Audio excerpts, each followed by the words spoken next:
2006 সালের ফুটবল বিশ্বকাপ।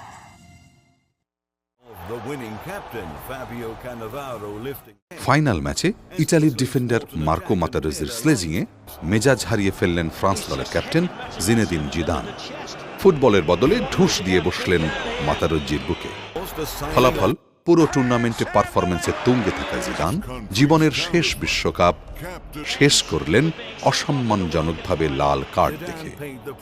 ফ্রান্স হারালো বহুল প্রত্যাশিত বিশ্বকাপ, আর জিদান হারালেন দেশকে দ্বিতীয়বারের মতো কাপ জেতানোর বিরল সৌভাগ্য। নিন্দা, অপমান, হতাশা আর সুযোগ হারানোর সবকিছুর নেপথ্যে ছিল রাগ। একটু চিন্তা করলেই দেখবেন আপনিও হয়তো জীবনে বহুবার বহুভাবেই হেরেছেন শুধু রাগকে নিয়ন্ত্রণে রাখতে না পারায়। কিন্তু রেগে গেলে মানুষ হেরে যায় কেন? এর মনোদৈহিক ব্যাখ্যা কি? আমরা যখন রেগে যাই, ব্রেনের অ্যামিগডালা অংশটি তখন মনে করে আমরা বোধহয় কোনো বিপদে পড়েছি।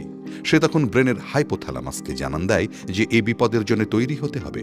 হাইপোথ্যালামাস জানান দেয় পিটুইটারি গ্ল্যান্ডকে যেন সেখান থেকে কর্টিসল, অ্যাড্রিনালিন, নরএপিনেফ্রাইন ইত্যাদি হরমোনগুলো নিঃসরণ হয়, যা দিয়ে এই বিপদ বা স্ট্রেসকে মোকাবেলা করা যাবে।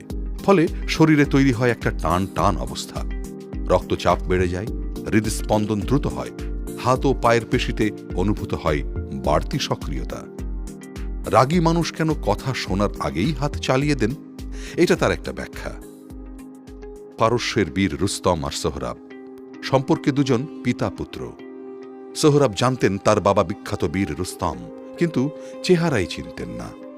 আর রুস্তম তো কখনো জানতেই পারেননি যে তরুণ বীর সোহরাবের বিরুদ্ধে তিনি অভিযানে বেরিয়েছেন সে আসলে তারই ঔরস জাতপুত্র।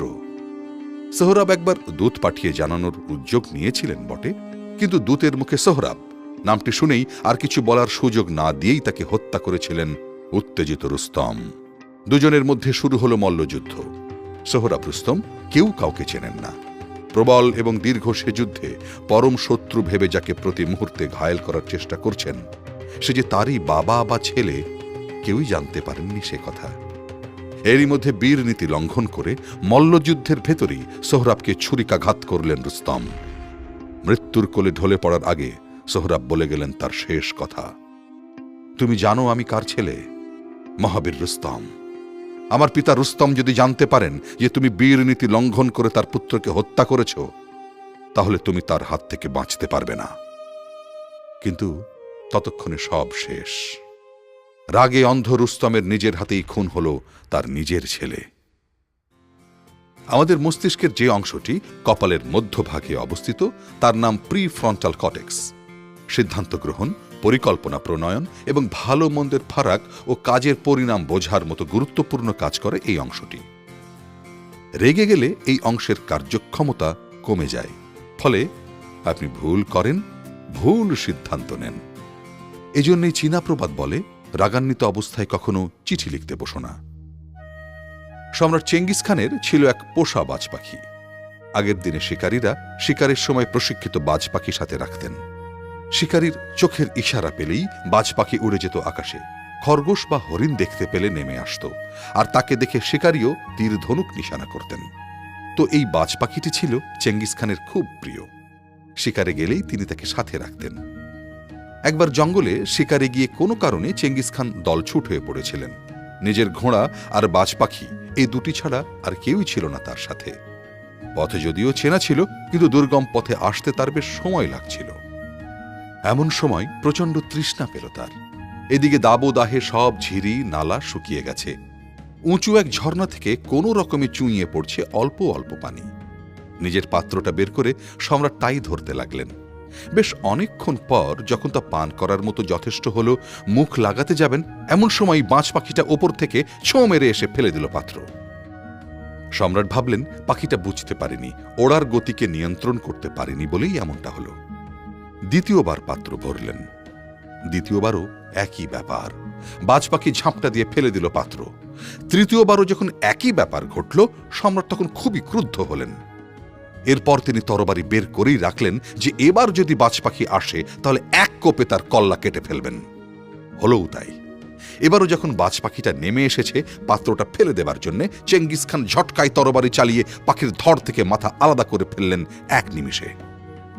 এরপর সম্রাটের রোখ চেপে গেল, যে করেই হোক এই পানি তিনি খাবেনি। ঘোড়া নিয়ে খাঁড়া উঠতে শুরু করলেন পাহাড়ের মাথায়, যেখান থেকে ঝর্ণাটা বইছে। অনেকক্ষণ পর যখন শেষমেশ উঠলেন, দেখেন প্রকাণ্ড এক বিষধর সাপ মরে পড়ে আছে জমাট পানিতে, আর তার বিষ মিশছে ঝর্ণার পানিতে। এই বিষাক্ত পানি খেয়ে যাতে সম্রাট মারা না যান, সেজন্যই বাজ পাখি বারবার পানি ফেলে দিচ্ছিল। অনুশোচনায় জর্জরিত সম্রাট নিজেকে বলতে লাগলেন, আজ শিখলাম রাগের মাথায় কখনো কোনো সিদ্ধান্ত নিতে নেই।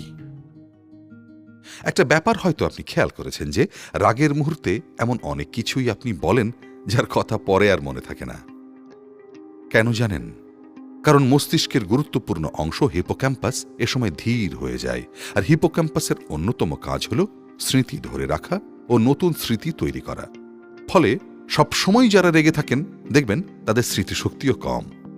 প্রকাশিত রাগের পাশাপাশি অপ্রকাশিত রাগ মানে ক্ষোভ, ঘৃণার ক্ষতিও কম নয়। বলা হয় ক্ষোভ হচ্ছে এমন একটি বিষ যা আপনি নিজে পান করেন আর আশা করছেন মারা যাবে আপনার প্রতিপক্ষ। একবার এক বিষধর সাপ চলার পথে হঠাৎ একটি তরবারির ধারালো অংশের সাথে তার শরীর লেগে যায়। ব্যথাবোধে কুঁকড়ে ওঠে সে। ক্ষেপে গিয়ে তরবারিকে আঘাত করতে গেল, আবারও ব্যথা পেল, খানিকটা কেটেও গেল। এরপর সে আরও ক্ষেপে গিয়ে তরবারিটাকেই শত্রু মনে করে তা পেঁচিয়ে ধরতে গেল, আর অমনি তরবারির ধারালো আঘাতে খণ্ড বিখণ্ড হয়ে গেল তার দেহ। অর্থাৎ রাগ বা ক্ষোভ এটা অন্যের চেয়ে আপনার ক্ষতিই বেশি করে, সম্পর্কে তৈরি করে স্থায়ী ক্ষত, সুযোগ নষ্ট হয়, জীবনে আসে রোগ, শোক, হতাশা, ব্যর্থতা, আর জীবন যুদ্ধের প্রতিটি ক্ষেত্রেই হেরে যেতে থাকেন আপনি।